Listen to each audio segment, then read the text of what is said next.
Mês de outubro, mês das crianças, e esse é o nosso tema, esse é o norte que nós teremos em todo o mês de outubro. O rei Josias, uma criança que amava a palavra de Deus. Porque o mês de outubro é mês das crianças, então nós pegamos a vida desse rei, porque ele começou a reinar aos 8 anos de idade. Uma criança. O pai dele morreu e o trono caiu no colo dele. Ele era o filho mais velho, e você sabe que na monarquia é assim que funciona. O rei morreu, o príncipe, filho do rei, que for mais velho, assume o trono. Ele era o mais velho, apesar de ter só 8 anos, era o filho do rei. E aí, com 8 anos de idade, colocaram ele no trono. E agora, Josias, você é o rei. E aí, ele começou com 8 anos, claro, ajudado pelos líderes, ajudado pela mãe, ajudado pela profetisa Hulda, que era uma profetisa muito conhecida naquele tempo em Judá. Ele foi progredindo, e aí por volta dos 20 e poucos anos de idade, para ser mais exato, por volta dos 26 anos de idade, é aí então que ele começa mesmo a deixar um legado no seu reinado, que é conhecido até hoje, como diz as Escrituras, o melhor rei que já esteve em Judá.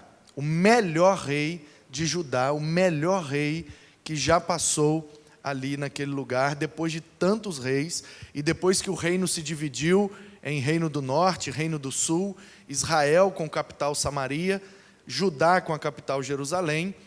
Depois que o reino se dividiu, tiveram 19 reis, no norte e no sul. E o Josias, desses 38, tantos do norte como os do sul, depois que os reinos se dividiram, ele é considerado o melhor rei de todos. Alguns até dizem que ele foi melhor até do que Davi, porque Davi cometeu muitos erros, principalmente familiares. Davi cometeu alguns pecados sérios, terríveis, e Davi não era tão aplicado à palavra de Deus, à lei do Senhor, como Josias era. Então alguns ainda consideram Josias o melhor rei de todos os tempos de Israel. Melhor, inclusive, do que o Davi. Porque ele era crente mesmo. Não pegou mulher de ninguém, não mandou matar ninguém, e ele, quando achou o livro da lei, falou: olha, nós vamos viver de acordo com esse livro, e tudo que tiver fora desse livro, nós vamos botar fogo, e vamos expulsar daqui, porque aqui a gente só quer o que é de Deus. E ele sustentou aquilo por 30 anos. Ele começou com 8 e morreu com 39. Cerca de 31 anos ele reinou, e no reinado dele ficou marcada essa característica de conversão, de espiritualidade, de buscar a Deus e, sobretudo, de obedecer a palavra de Deus. Então, nós vamos ver, ao longo do mês de outubro, toda a história da vida de Josias, que está somente, infelizmente, eu gostaria que tivesse mais detalhes da vida desse cara tão crente, um governador tão crente que mudou a história de uma nação. Eu gostaria que a Bíblia narrasse mais detalhes da vida dele, para inspirar e para nos ajudar a ter referência de vida que o agrada e que obedece a Deus. Mas, infelizmente, só temos 2 capítulos. 2 capítulos nos livros dos reis e 2 capítulos lá no livro das crônicas, que na verdade é uma repetição do livro dos reis. E aí está lá em 2 Reis, capítulos 22 e 23. No segundo livro dos reis, capítulos 22 e 23, está toda a história da vida do Josias. Ele começa a reinar com 8 anos e morre com 39 anos. E nesses 2 capítulos estão resumida toda a história da vida dele. Isso, boa, ótimo, excelente. Obrigado, Mel. Então, queridos, por que é que nós vamos começar hoje em 1 Reis capítulo 13?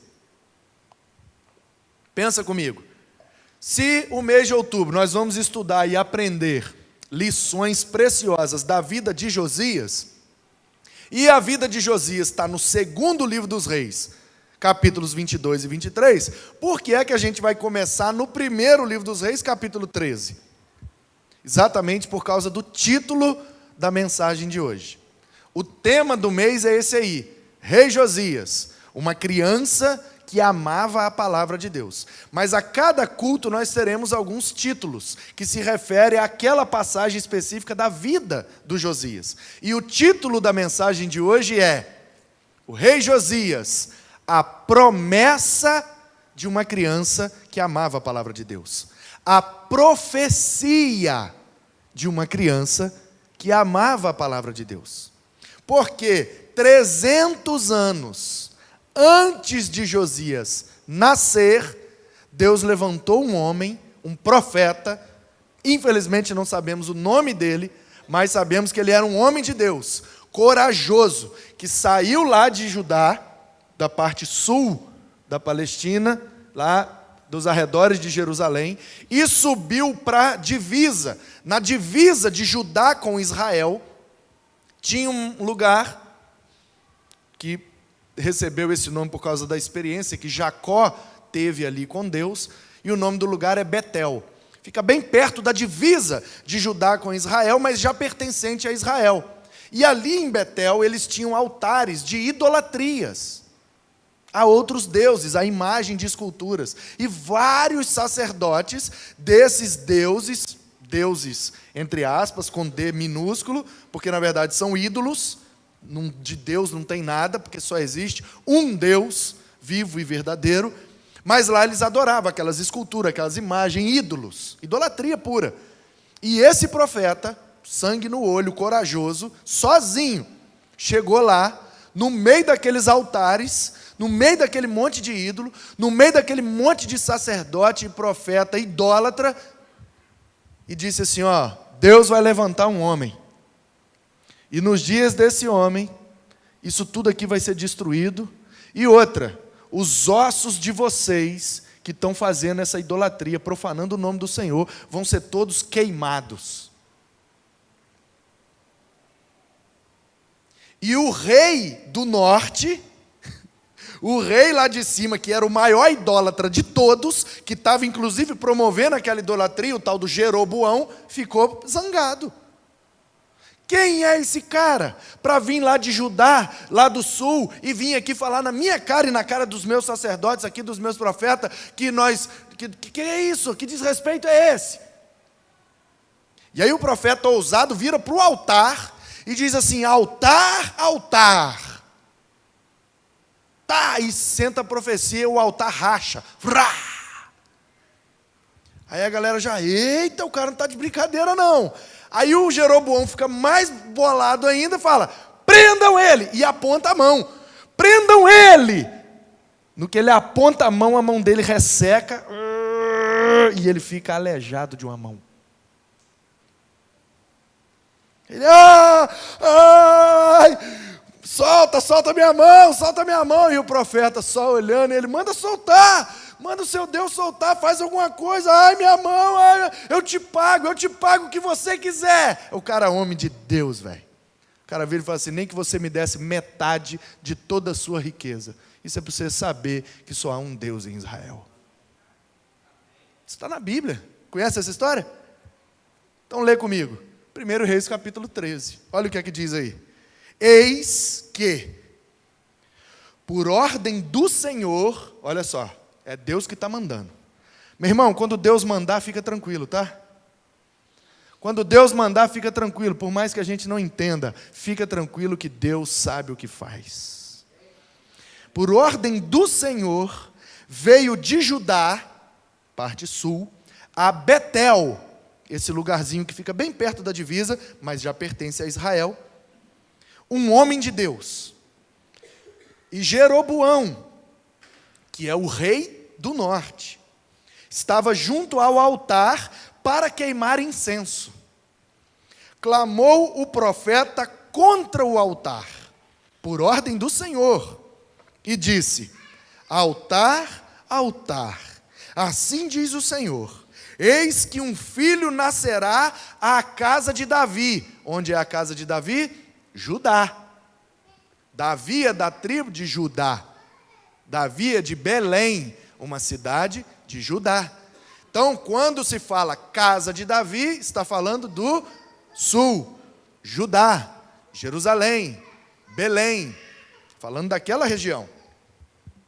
Vai nascer um menino em Judá, na casa de Davi, cujo nome será Josias, o qual sacrificará sobre ti os sacerdotes dos altos que queimam sobre ti incenso, e os ossos humanos se queimarão sobre ti. Deu, naquele mesmo dia, um sinal, dizendo: este é o sinal de que o Senhor falou.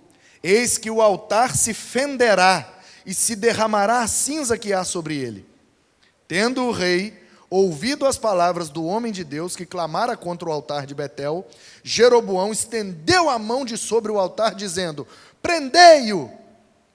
Mas a mão que estendera contra o homem de Deus secou e não a podia recolher. O altar se fendeu, abriu, rasgou, quebrou, a cinza se derramou, segundo o sinal que o homem de Deus apontara por ordem do Senhor. Então disse o rei Jeroboão ao homem de Deus: implora o favor do Senhor teu Deus e ora por mim, para que eu possa recolher a mão. O homem ficou com a mão, entendeu? Travou. Ora por mim.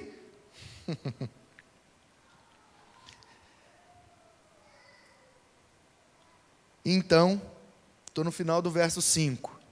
O homem de Deus implorou o favor do Senhor, e a mão do rei se recolheu e ficou como antes. Disse o rei ao homem de Deus: ai, obrigado, ai, voltou normal, ai, obrigado, vem comigo na minha casa, para você se fortalecer, e eu vou te recompensar. Vem lá, vamos lá que eu vou te dar um negócio, eu vou te pagar, porque você fez minha mão voltar ao normal. Mas o homem de Deus disse ao rei: ainda que me desses metade da tua casa, eu não iria contigo, não comeria pão, nem beberia água neste lugar, porque assim me ordenou o Senhor pela sua palavra, dizendo: não comerás pão, nem beberás água, e não voltará pelo caminho por onde foi. E ele voltou por outro caminho, e não voltou pelo caminho de onde viera, a Betel. Um homem de Deus, que nós não sabemos nem o nome, fez isso aqui. Profetizou contra o altar da idolatria e profetizou a vinda do melhor rei que já teve em Israel. Josias. 300 anos antes, essa profecia, capítulo 13 de 1 Reis, acontece por volta de 930 antes de Cristo. O reino aqui tinha acabado de ser dividido. 930 antes de Cristo. Por quê? Nós tivemos na história de Israel, para refrescar a sua memória, você que tem o costume de vir ou de assistir as mensagens da quinta-feira, você já está mais familiarizado com essa história.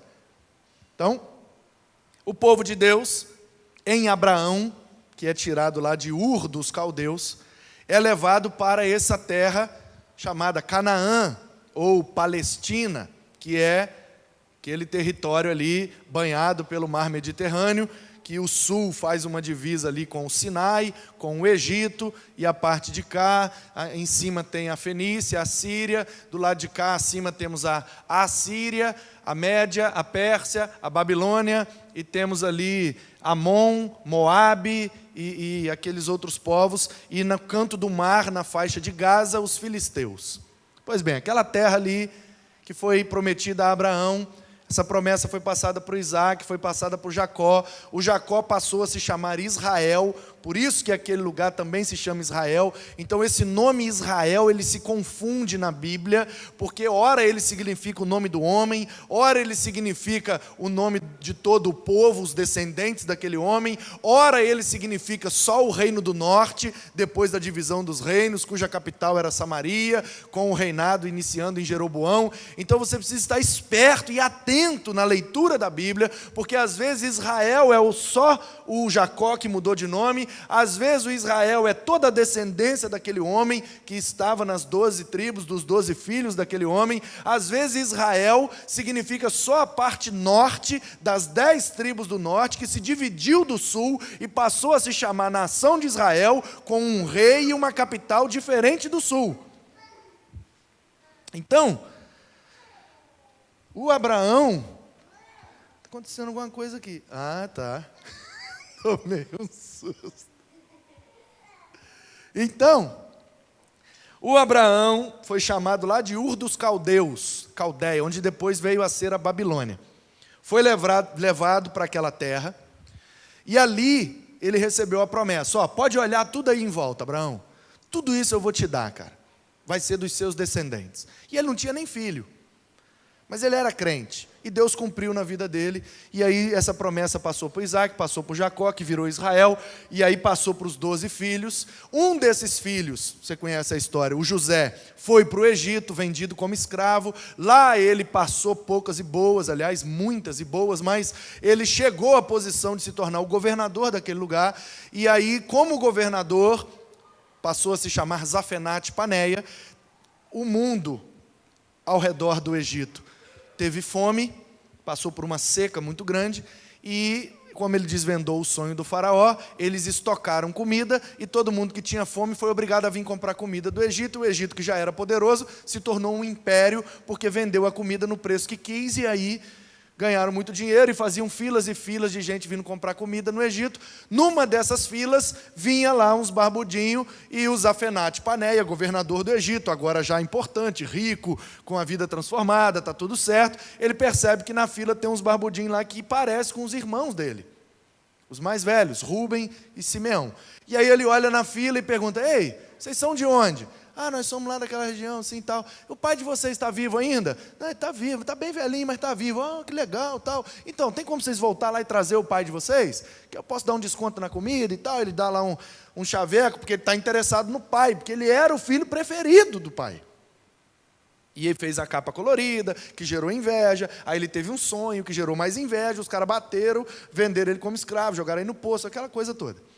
Pois bem, eles voltam lá, trazem o Jacó, que já é agora Israel, já está coroa e tal, e aí ele se revela. Tem nada de Zafenate Paneia, aqui é o Zé, lembra do Zé? O Zezinho, que vocês bateram, que jogaram no poço, que venderam como escravo. Aí eu fico imaginando o susto dos caras, né? Ai, meu Deus. Já pensou? Bati nele, maltratei ele, humilhei ele, e agora ele é o governador do império. E eu estou aqui com as moedas na mão para comprar comida. Já pensou se ele resolve se vingar agora, hein? Você já viveu essa experiência? De alguém te maltratar, te humilhar, te pisar, e depois Deus reverter a situação e a pessoa depender de um favor seu? Eu já vivi. E vou te falar, viu? É muito bom. É muito prazeroso, velho.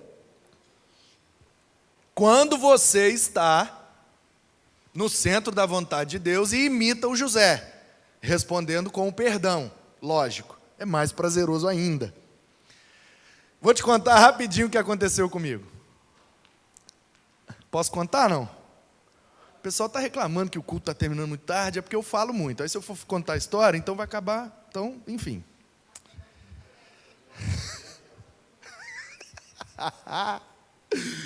Olha para você ver, a história é boa. Eu não vou encher linguiça aqui. Se eu for contar é porque é boa mesmo.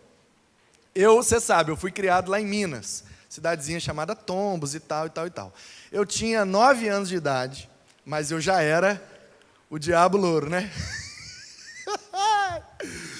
E aí, eu tinha uns amigos lá que era tudo atentado mesmo. Eu era o pior, mas eles eram ruins também. Aí a gente fazia umas doideiras, e era carnaval.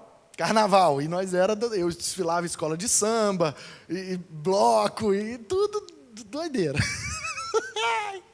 E aí a gente fazia muita bagunça mesmo, e muita doideira mesmo. E tinha coisa até que caía na minha conta que nem foi eu que fiz, entendeu? É tipo o diabo. Sabe quando o pessoal bota na conta do diabo que nem é ele que faz?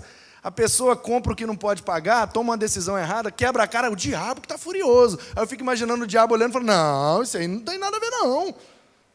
Isso aí eu sei mesmo. Aí caía na minha conta muita coisa que nem era eu que tinha feito. Pois bem, uma galera, exatamente o que aconteceu, uma galera de uns amigos meus, no carnaval, a gente foi numa festa, fizemos um churrasco de dia na beira de uma cachoeira lá, e doideirada e tal, enfim. E eu tinha 9 anos, 9 ou 10, isso aí. No máximo 11, porque eu só fiquei lá até 11, mas não tinha 11 não, foi antes. Eu tinha 9 mesmo, 9, 10. Carnaval, eu acho que eu fiz 10 em maio. Era fevereiro ou março, tinha 9, quase 10. A gente fez uma doideira, um churrasco lá, beleza. A gente ficou meio coisa. Aí a gente combinou assim, vamos para casa tomar um banho, e 8 horas a gente se encontra em tal lugar lá, que era em frente ao Hotel Serpa, eu acho que chamava. Para a gente ir já fazer umas outras paradas doidas, erradas e tal. E carnaval, o pau quebrava lá mesmo. E aí, a gente saiu do churrasco e fomos para casa. Cada um para sua casa tomar banho, e o combinado era se encontrar lá. Pois bem, eu cheguei em casa, eu estava morto, negócio do churrasco e tal, eu já estava virado, isso já era domingo ou segunda de carnaval, já estava uns dias já meio doido. E aí eu encostei no sofá, e minha avó me viu chegando e falou, peraí que eu vou fazer uma janta para você e tal, e não sai não que você tem que comer, você não está comendo direito, não sei o que é negócio de vó, né, que tem que entupir comida na gente. Aí eu sentei esperando minha avó fazendo, lembro direitinho, ela estava uma abóbora madura com arroz, e eu pedi ela para fritar um ovo, porque comer abóbora madura, um ovinho, né, molinho assim, é top. Aí ela fez a comida, eu sentado no sofá, mandei assim, pai, e aí eu estava meio negócio, né, aí pum, dormi. Peguei no sono ali no sofá mesmo, de repente eu despertei e perdi a hora. Entendeu? Já era quase 8, um pouco mais de 8. Falei, caramba, perdi a hora. Fiquei de encontrar com a galera, nem tomei banho. Fui lá, botei uma calça e saí, botando tênis e vamos embora e fui embora. Aí eu pensei assim, será que a galera não dormiu também? Não, né? Porque chegou cansado e tal. Aí eu estava aí na rua da minha avó, se eu subisse o escadão assim, eu ia para o hotel. Se eu descesse a rua, eu passava na frente da casa de um amigo meu, que era naquele tempo um amigo mais chegado. Eu falei, vai que ele dormiu também. Vou passar lá na casa dele para chamar ele.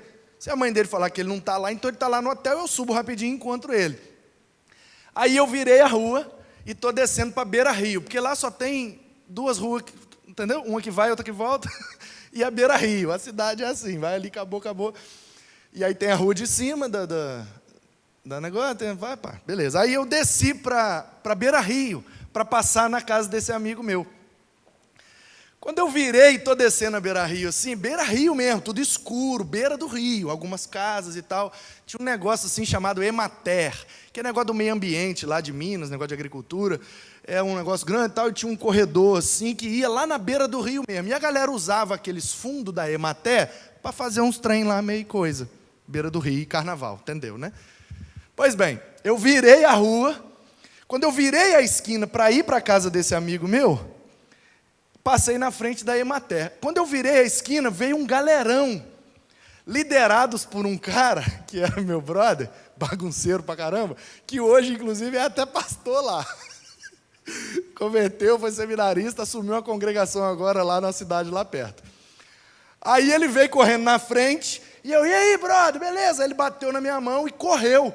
E eu fiquei, aquele galerão assim, correndo, e eu fiquei sem entender, o que esse galerão está correndo? E fiquei assim, caraca, eu tinha acabado de acordar, já estava meio coisa, né?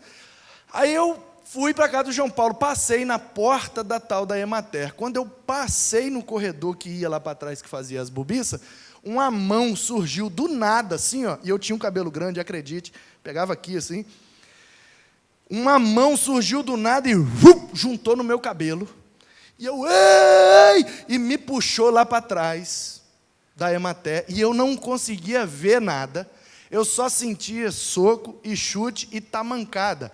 No início dos anos 90, as mulheres usavam uns tamancos de madeira alto.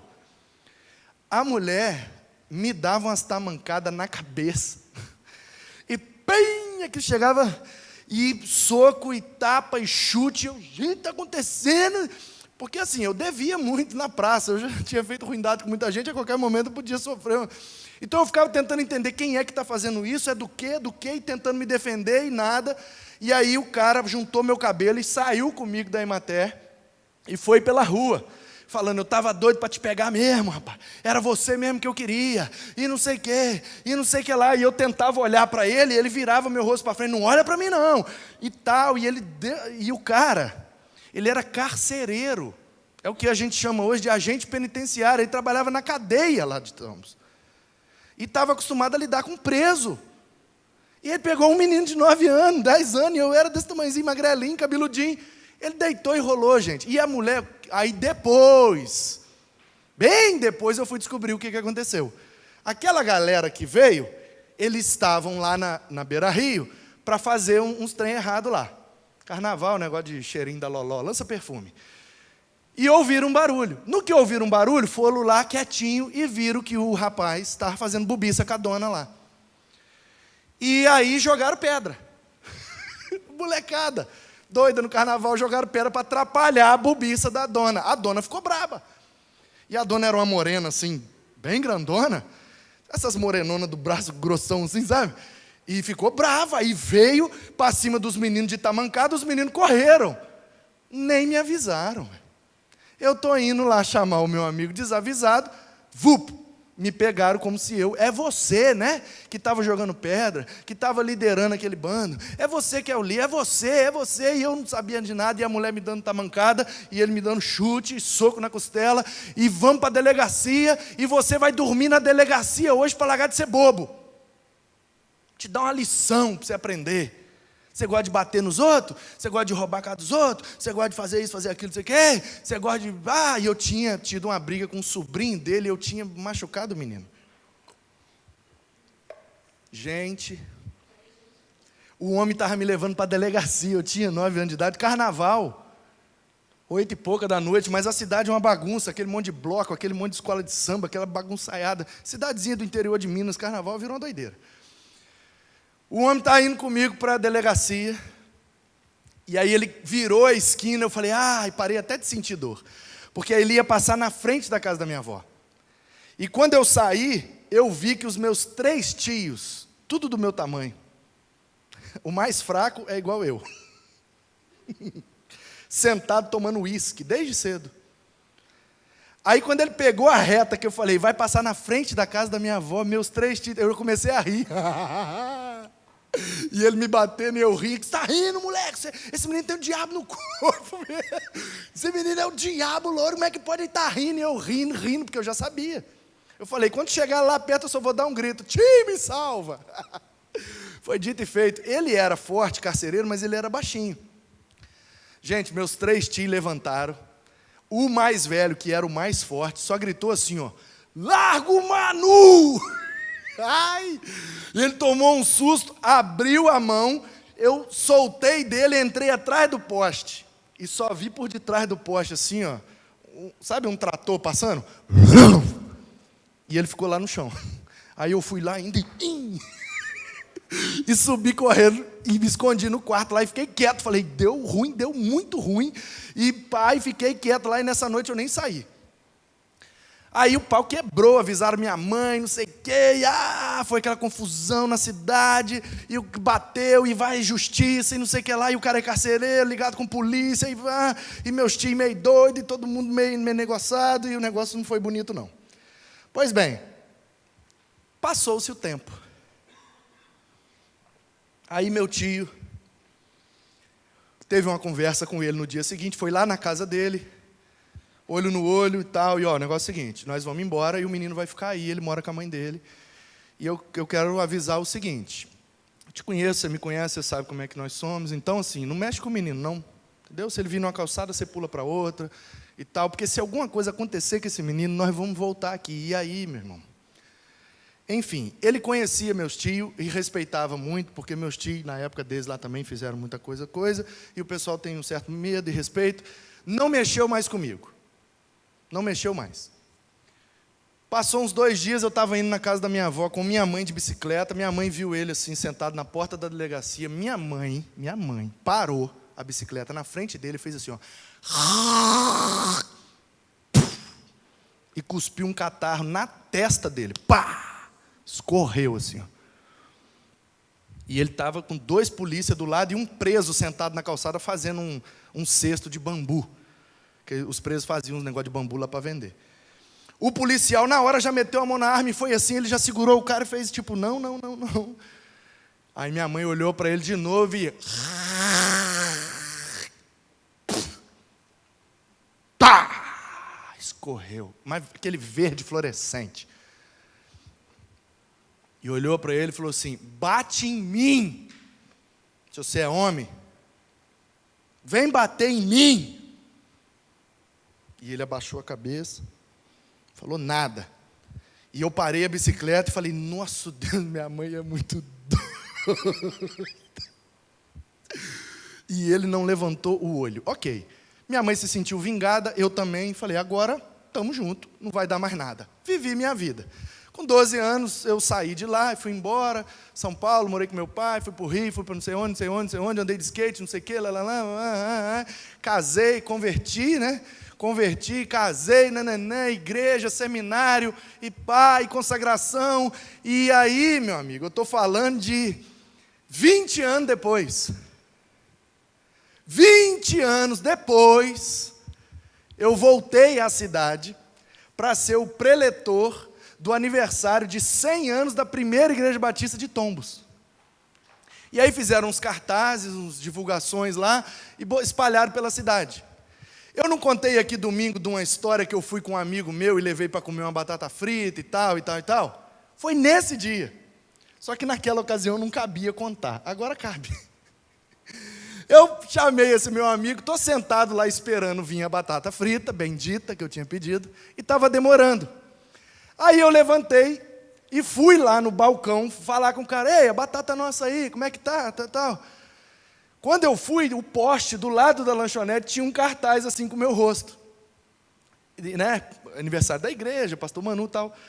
Aí eu olhei e falei, olha o cartaz, olha eu aí, velho. Aí tinha um senhorzinho, velhinho, magrinho, pequenininho, sentado no banquinho, no pé do poste. Aí ele olhou para o poste, olhou para mim, olhou para o poste, olhou para mim e me perguntou assim, ó, você é o Manu? Quando ele falou Manu, eu reconheci ele.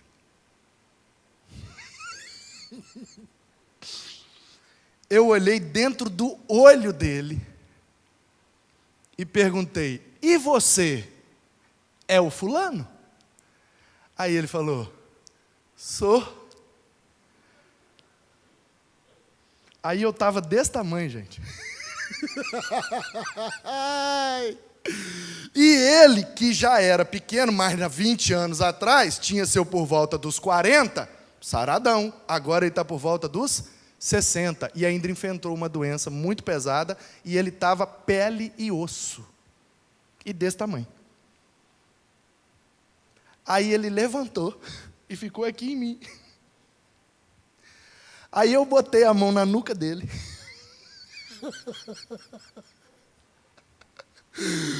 Olhei dentro do olho dele, ele tremia todo.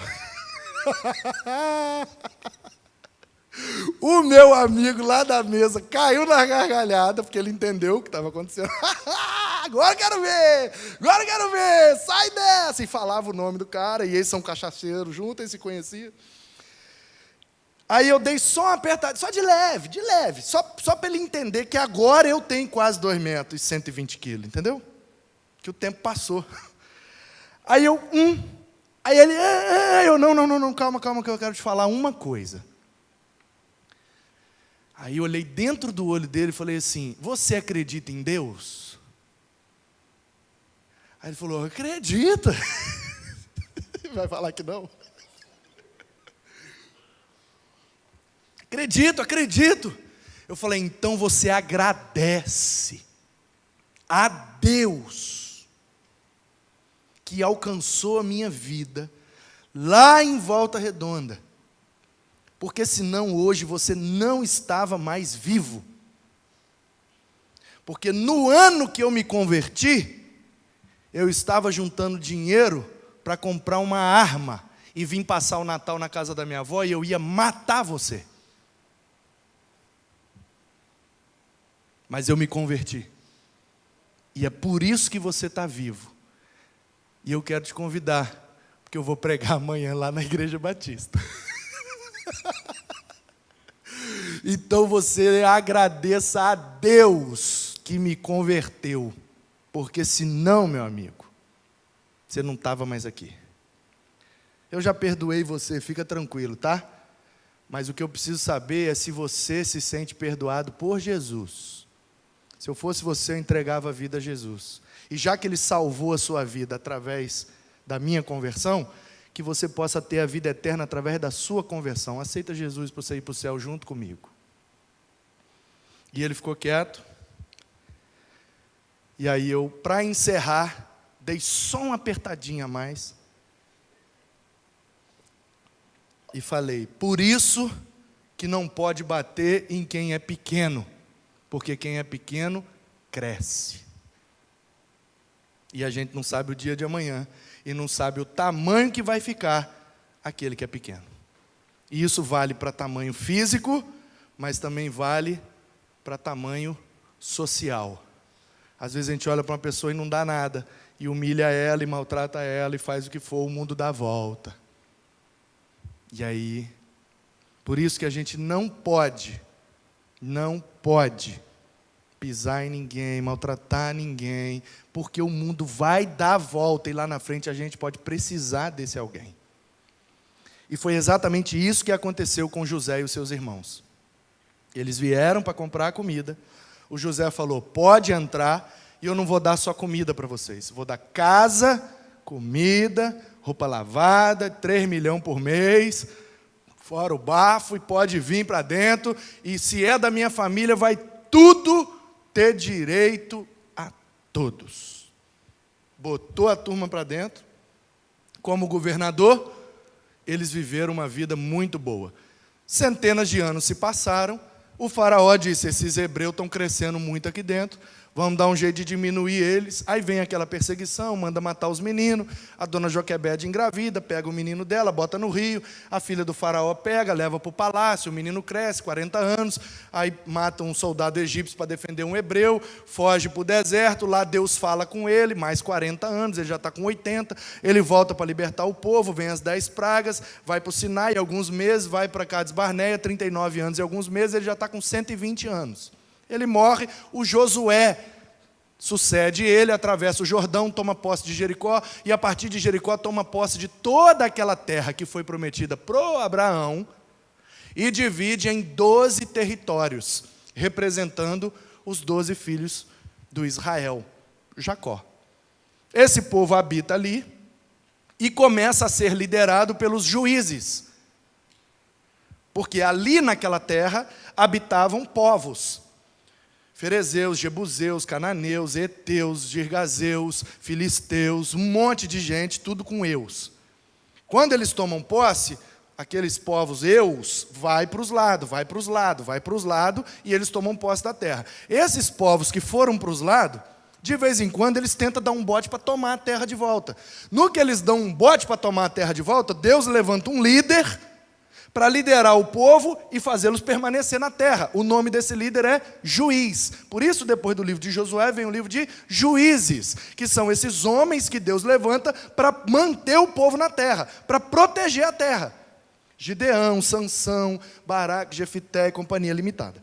Pois bem, o último dos juízes é o Samuel. Por isso que é Juízes, Ruth, porque a história de Ruth foi vivida nos tempos dos juízes. Juízes, Ruth, Samuel. O último dos juízes é o Samuel, profeta, sacerdote e juiz. Nos tempos de Samuel, o povo diz assim: a gente não quer juiz mais não, a gente quer um rei. Porque todos os povos aqui à nossa volta, aqueles, entendeu? Eles têm um rei. E nós não temos rei. Nós queremos um rei. Aí o Samuel fica triste, muito triste, vai reclamar com Deus. Ah, Senhor, esse povo está me rejeitando, eles não me querem mais como líder deles. Aí Deus fala: não, Samuel, não é você que eles estão rejeitando, sou eu. Porque eu sou o rei deles. Eu prometi a terra, eu dei a terra, eu estou mantendo eles na terra. Para que eles precisam de rei?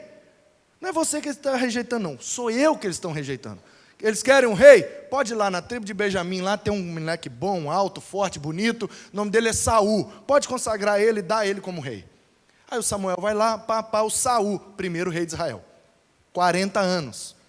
Aí a gente conhece a história, né? Ele peca, não se arrepende, e aí Deus fala: bom, então você não pode ser mais rei, não está disposto a se arrepender. E aí fala com Samuel: vai lá em Judá, que é do lado de Benjamim. Vai lá em Judá, uma cidadezinha lá chamada Belém, lá tem a casa do seu Jessé. Lá está o rei. Ele chega lá no seu Jessé, está os meninos lá do Jessé, e tinha um grandão, bonitão, fortão, soldado do exército do Saul. Aí o Samuel olha e fala assim: eita, que esse é o novo rei, menino bonito, forte, grande, soldado, Eliabe, é você o rei. Aí Deus, no Samuel aqui, ó, não, esse não. Não, mas ele é grande, é forte, é bonito, é soldado. Não, você está olhando do lado de fora, eu estou olhando do lado de dentro. Não é esse aí não. Qual que é, Senhor? É esse, é igual o salada mista, né? É esse. Aí Deus: não. Ué, não tem nenhum aqui. Então não está aqui. Como que Deus se equivocou? Deus errou, falou que estava na casa do Jessé, não é nenhum dos que estão aqui? Aí o Samuel, aí vira para o Jessé e fala: o senhor tem mais algum filho? Aí fala: tem o novinho, tem o caçulinha. E cadê ele? Está lá no pasto cuidando das ovelhas. E aí, Senhor? Aí Deus: é ele. Aí vai lá no pasto: como é que é o seu nome, menino? Davi. Opa, é você mesmo.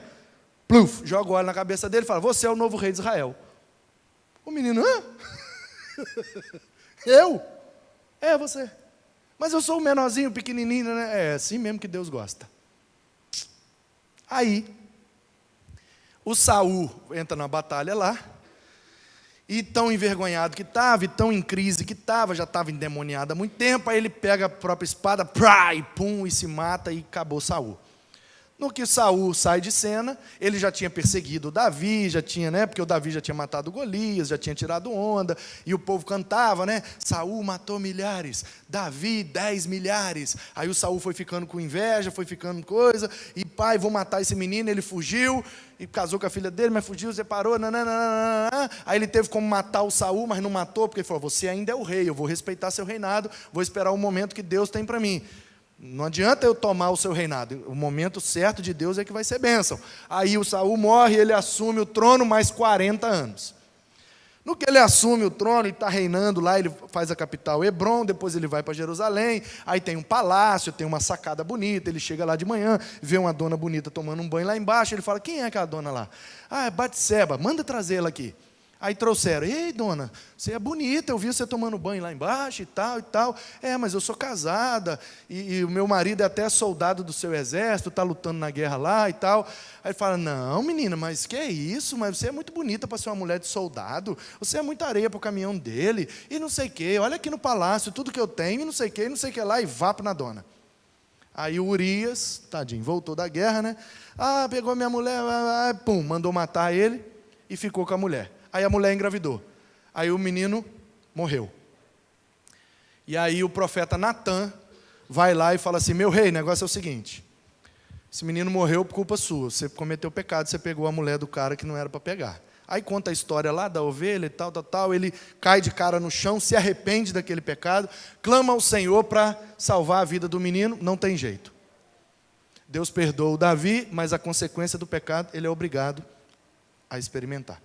Pois bem, aí ele pega essa mulher, bota como esposa oficial dele, bota para dentro de casa, e aí essa mulher engravida mais uma vez.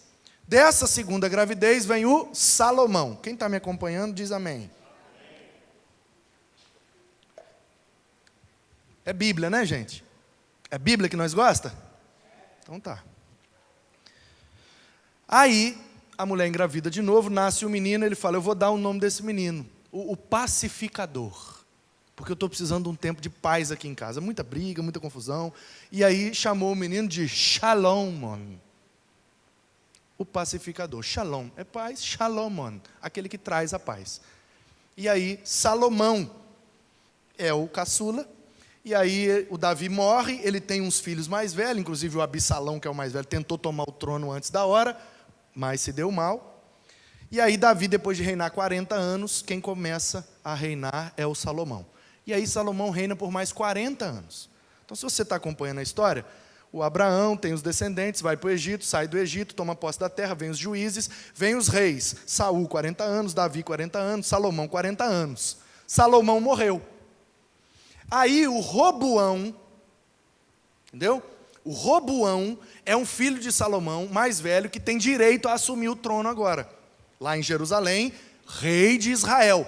Porque ainda a terra toda, todas as tribos chamam Israel, a capital é Jerusalém e só tem um rei. Vocês estão entendendo, né? Saul, Davi, Salomão. Agora vem o Roboão, senta no trono e vida que segue. Só que não. Do norte vem uma galera. E chega lá em Jerusalém e fala assim com o Roboão: olha só, meu rei, com todo respeito, mas nós achamos que tem alguma coisa errada aí. Por que alguma coisa errada? Não, porque olha o tamanho de Israel. E nós somos 10 tribos lá para cima. E vocês são 2 tribos aqui para baixo. E os reis é só daqui de baixo. Um rei foi de Benjamim, aí o outro seu pai de Judá, que passou para você, e vai passar para o Roboão, né? E passou para você agora, o Roboão, né? Passou para o seu avô, passou para o seu pai, passou para você. Vocês são daqui do sul, a capital é Jerusalém. O seu pai, no caso o Salomão, né? Está falando com o Roboão, fez o templo aqui em Jerusalém, e nós que moramos lá para cima, lá em Issacar, lá no Simeão, lá em Efraim, lá para cima de Samaria, lá já na Galileia, lá dos gentios, chegando já na Síria quase, nós que moramos lá em cima, se a gente quiser adorar a Deus, nós temos que vir aqui embaixo em Jerusalém. E outra, o seu pai ficou muito rico. Seu pai foi o rei mais rico que já existiu, o Salomão. Sabe por que seu pai ficou muito rico? Porque ele cobrou imposto caro da gente. Nós lá do norte pagamos um absurdo de imposto, enquanto vocês aqui do sul não pagam quase nada. E a gente paga um imposto caro, não tem as estradas boas lá para cima, vocês não cuidam da gente. E quando a gente tem que adorar, a gente ainda tem que vir aqui em Jerusalém, comprar um bicho na mão de vocês e ainda sacrificar e voltar para casa a pé e pagar um imposto caro. Ô Roboão, com todo respeito, em nome de Jeová, quebra o galho da gente aí, poxa. Nós estamos sofrendo há muito tempo. Tem 120 anos que a capital é aqui embaixo, que o rei é daqui de baixo, e que tudo só acontece aqui embaixo. E nós lá do norte? Dá uma colher de chá para nós, diminui o imposto, ou permite a gente fazer uma adoração lá em cima. Você está entendendo? Quem está entendendo? Maravilhoso isso, gente. Eu vivi anos na igreja sem entender isso, olha que bênção. Agora eu entendo e ainda posso te explicar. Aí, o Roboão diz assim: eu vou pensar no caso de vocês. Pode ir embora e eu mando a notícia depois. Aí ele chamou os anciãos, os idosos, os sábios, e perguntou para eles: ó, o pessoal do norte veio aí, reclamou e tal, o que vocês acham que eu devo fazer? Aí eles falam: ô meu rei, olha só, é verdade, tá? É verdade. Seu avô detonou com eles. Seu pai acabou de arrasar com eles. Se você quer ter moral com eles, faz o que eles estão pedindo. Dá o que eles estão querendo. Diminui o imposto. Diminui o imposto logo de cara. E deixa eles continuarem vindo aqui em Jerusalém. Depois, mais para frente, você mesmo vai lá. Dá uma moral lá em cima. Faz um templo mais ou menos lá em cima. Você fazendo, em nome do seu pai, diz que é uma extensão, entendeu? Uma congregação aqui de Jerusalém, pega um sacerdote daqui, leva para lá e permite eles cultuar lá, você vai ser o rei mais amado. Pode fazer, dá moral para esse povo. Eles vieram pedindo uma boa, porque senão, eles podem se rebelar, e eles são 10 tribos, e nós somos só 2. Conselho sábio, né? Aí o Roboão, moleque novo. O problema da monarquia é isso, às vezes dá ruim. Porque o pai morre, o menino assume o trono, esse aqui com 8 anos. Moleque novo falou, vou pedir ajuda dos meus amigos. Agradeceu os anciãos, chamou os jovens, diz a Bíblia, sentou no meio deles e falou assim, e aí galera, agora eu sou o rei, tamo junto, é nóis, pá. O que vocês acham que eu devo fazer? A galera do norte veio aí, pediu para dar uma moral, papá, a molecada nova, chapou o coco e falou, mete o sarrafo nesses nortistas, eles não merecem nada não, o negócio é nós aqui do sul. Aí ele, uhul, é nós, e mandou o decreto, o norte que se lasque. Aí a notícia chegou, a galera pegou a notícia e correu num cara que era líder lá de cima, porque todo lugar tem um líder, não existe vácuo de liderança. Se o líder não exercer, outro vai exercer no lugar dele. Jeroboão. Chegaram nele e falaram, ô Jeroboão, olha aqui o que o Roboão mandou para a gente. Diz que não vai dar moral nenhuma, e pelo contrário, vai piorar ainda. Aí o Jeroboão, não acredito, me dá esse decreto aqui. Mão no decreto e foi lá de novo. Aí Roboão, estou te entendendo não, cara? Ao invés de melhorar, você vai piorar? É isso mesmo. E se não estiver satisfeito, faz o que você quiser. Aí o Jeroboão, ah é? Então peraí. Foi lá e falou, galera, pega as espadas. E o pau quebrou. O pau quebrou. Eles são irmãos. Você está entendendo? São 12 tribos. Os 12 filhos de Jacó. Eles são irmãos. Eles estão na terra que Deus prometeu, que Deus deu. Mas aí, a natureza humana, a natureza pecaminosa. E tem gente achando que o problema é PT e PSDB. Ô gente, sabe quanto tempo tem essa história aqui? 2.930 anos. Já era desse jeito. Você está achando que a corrupção nasceu em Brasília? Ela nasceu no Éden. E desde que o homem pecou, a gente é desse jeito. Portanto, o Jeroboão fez a revolução, a espada cantou, e eles disseram assim, ó, de hoje em diante, somos 2 nações. Você fica com o sul, sua capital em Jerusalém, e nós ficaremos com o norte, e nossa capital será Samaria, e eu vou ser rei sobre essa turma do norte. O povo do norte, viva Jeroboão, viva Jeroboão, viva Jeroboão, Jeroboão é nosso rei. Voltaram, Samaria, mete um castelo, e aí o Jeroboão diminuiu o imposto, ganhou moral com a galera do norte, e aí a nação se dividiu. Agora nós estamos em 930, antes de Cristo, alguns anos depois da morte de Salomão, onde o maior período de paz reinou em Israel. Passou alguns anos, o povo estava brigando, se dividindo, e agora eram 2 nações. No sul, Judá, capital Jerusalém, com o rei Roboão. No norte, as 10 tribos, capital Samaria, com o rei Jeroboão. 2 nações inimigas. Inimigas. Aí, o Jeroboão do norte fala, o povo do norte não vai mais em Jerusalém adorar. Nós não vamos dar dinheiro nem moral para aquele pessoal do sul. Nós vamos adorar em Betel. Sabe por quê? Porque o nosso pai, Jacó, adorava em Betel. O nosso pai Israel teve um encontro com Deus em Betel, a casa de Deus. A casa de Deus não é Jerusalém, a casa de Deus é aqui, ó, Betel, a casa de Deus. Então é aqui que nós vamos adorar. Porque quem fez o templo lá no sul foram aqueles reis sulistas. O rei de Judá fez o templo em Jerusalém. Claro, ele é de lá, mas nós não somos de lá, nós somos daqui. E o nosso pai Israel, o Jacó, adorava aqui em Betel. Ó. Então é aqui que nós vamos adorar. E aí fizeram ali um centro de adoração, porém, eles eram muito influenciados pelas nações lá do norte e eram muito idólatras. E essa era a razão da discordância. Aí você dá um pause, nós estamos em 930 a.C. Você dá um pause e pula para os dias de Jesus, 930 anos depois, e dá um play. Pã! Aí um judeu está andando na rua e ele encontra um samaritano. O judeu é do sul, o samaritano é o do norte. E aí eles não se dão bem. Aí você está lendo o Novo Testamento e diz lá que judeu não se dá com samaritano. Aí diz que Jesus estava em Jerusalém e tinha que ir para Galiléia e era necessário passar por Samaria. Aí ele vê uma mulher na beira de um poço, o poço de Jacó, no lugar chamado Betel. A mulher tirando água, ele pergunta para a dona: ei, tem como você me dar um gole dessa água aí? A mulher dá um pau na cabeça dela, ela fala: hã? Primeiro que um homem não fala com mulher, um judeu não fala com samaritano. E um homem não pede água para uma mulher assim em público, e eu estou aqui meio-dia com sol quente exatamente para ninguém me ver, porque eu já estou no 7º marido e ele nem é marido meu.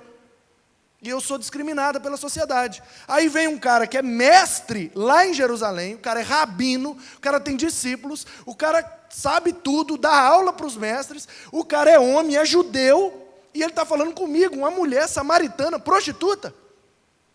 Ela trava. E aí ele fala: se você soubesse quem eu sou, você que me pediria água, e eu te daria da água da vida, e papapá, papapá, e a mulher: eita, você é o Cristo mesmo, eu sou mesmo e tal, e pá, e a mulher se converte. Peraí que eu vou ali na minha cidade falar para o pessoal. Chega lá, evangeliza todo mundo, o povo se converte. Por que judeu não se dá com samaritano? Aí um judeuzão que sabe tudo chega para Jesus e fala: como é que é o negócio dos mandamentos aí? Aí Jesus fala: você quer saber do mandamento? O mandamento é o seguinte: um cara estava descendo no caminho de Jericó e foi assaltado e ficou lá. Aí veio o sacerdote e não fez nada, veio o levita e não fez nada, o seu povo. Aí veio um samaritano e ajudou o cara. Aí o judeu ouve aquilo e: não fala de samaritano perto de mim, porque o samaritano é aquele cara do Jeroboão que fez o negócio, e já tem 1000 anos que nós estamos separados do norte, e eu não suporto ouvir do samaritano. E Jesus futuca a raiva do cara para ver, para mostrar para o cara: a sua religião não impede você de sentir ódio. Aí dá um stop agora e volta para 930. O reino está dividido. Aí o Jeroboão reuniu os sacerdotes e os profetas lá de cima, do norte. Chegou lá em Betel e falou: bora inaugurar o templo aqui do norte. Bora, bota as estátuas dos ídolos aí. Aí botou: bota o altar aí que nós vamos queimar um incenso, porque a adoração agora vai ser aqui em cima. Ninguém mais vai precisar ir lá em Jerusalém.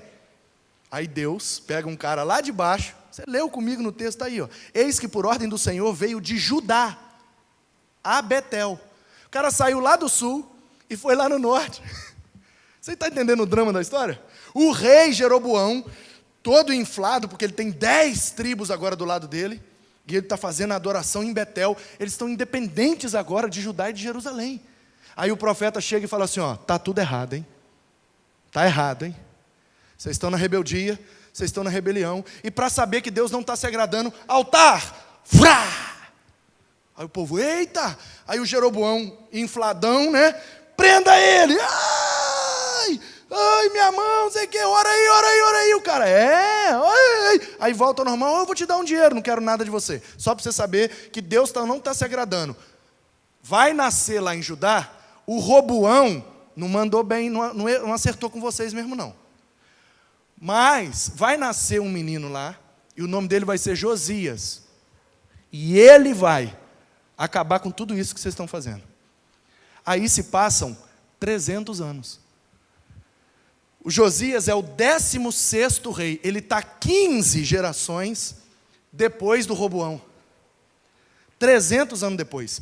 15 gerações depois, nasce o menino, Josias.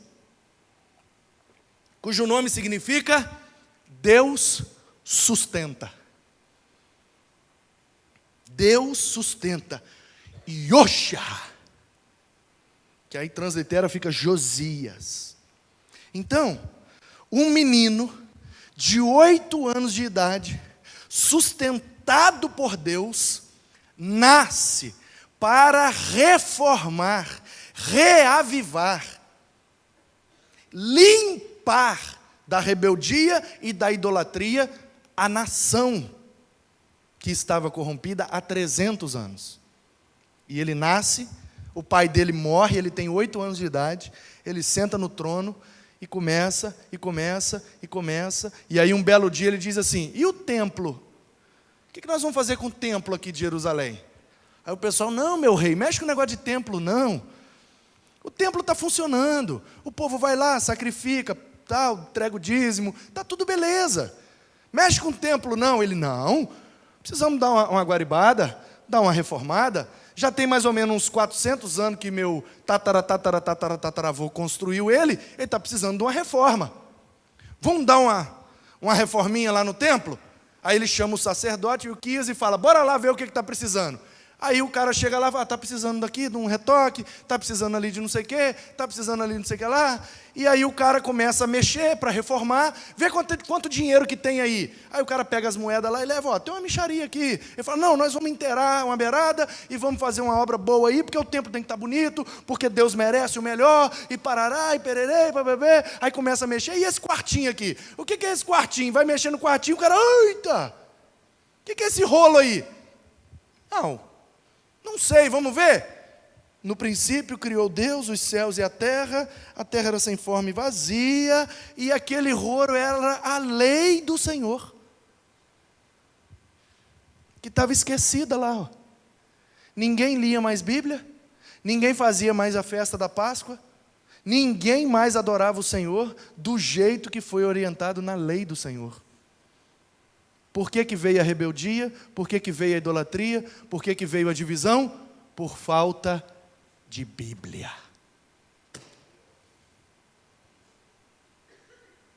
Por isso, esse menino foi escolhido para esse mês de outubro.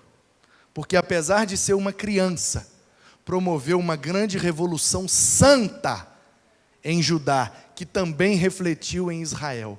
Porque aí 300 anos depois, a gente vai lá para 2 Reis, capítulo 23, a partir do verso 15, Josias já está com 30 e poucos anos, já está mandando ver, já reformou o templo, já leu a lei do Senhor, já rasgou a roupa, ajoelhou, se humilhou, pediu perdão a Deus, promulgou um jejum para todo mundo e botou todo mundo na linha, na lei de Deus, pegou todos os ídolos do templo, meteu fogo em tudo. Em Judá ele limpou tudo. Todo mundo que profetizava de ídolo, que acreditava em outros deuses e não queria se arrepender e se converter, ele passou no fio da espada. Não tinha conversa não. Limpou tudo. Só vai ficar os crentes. Aí ele falou, agora bora lá no norte. Eu quero ver lá em Betel como é que está a situação lá. E ele foi lá, no antro da idolatria, no lugar que aquele cara profetizou, e ele chegou lá e só tinha ruínas. E aí ele falou, o que é isso aí? É o resto do altar. Isso aí, o que é? É um resto dos ossos. Porque os sacerdotes idólatras daqui de cima, quando morriam, eles enterravam aqui. Aí ele fala, então nós vamos meter fogo nisso tudo. E queima tudo. E aí se cumpre a profecia. Porque ele queimará os ossos de todos vocês. 300 anos depois. Essa é a Bíblia, meus irmãos.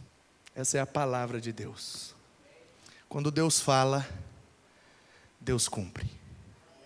Pode demorar 300 anos. Pode vir do lugar que ninguém imagina.